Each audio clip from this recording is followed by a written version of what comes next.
आणि यानंतर एक अत्यंत गंभीर बातमी।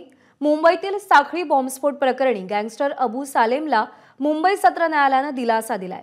अटक झाल्यापासून शिक्षा होईपर्यंतचा 12 वर्षांचा कारागृहात घालवलेला कालावधी शिक्षेतून माफ करण्यास मान्यता मिळाली आहे। आतापर्यंत कारागृहात घालवलेला कालावधी शिक्षेतून वजा होणार आहे। मुंबईतील 1993 सालच्या बॉम्बस्फोटांशी संबंधित प्रकरणात जन्मठेपेची शिक्षा भोगत असलेला कुख्यात गुंड अबू सालेमची मागणी मुंबई सत्र न्यायालयातील विशेष टाडा कोर्टाने मान्य केली आहे।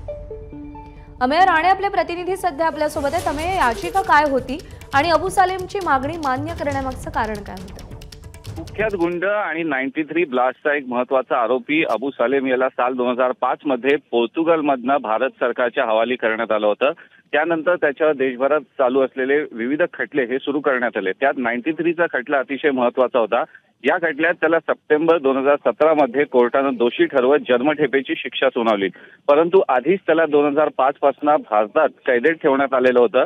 त्यामुळे कायद्यात जी सर्वसामान्य सर्वांसाठी तरतूद आहे की एखाद्या आरोपीला जेव्हा अटक केली जाते तेव्हा नंतर त्याचा खटला कितीही चालू दे, पण तो ज्या दिवशी अटक केली जाते त्या दिवशीपासून त्याची जी शिक्षा असते ती ग्राह्य धरली जाते।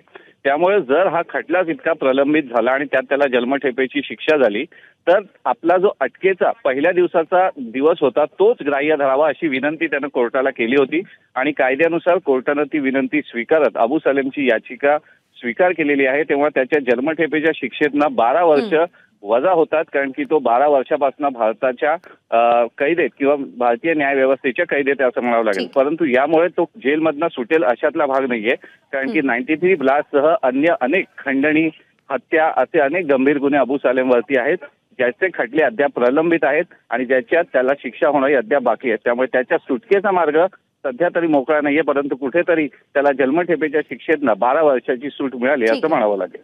अमेय, धन्यवाद दिलेल्या माहितीसाठी। एबीपी माझा, उघडा डोळे बघा नीट।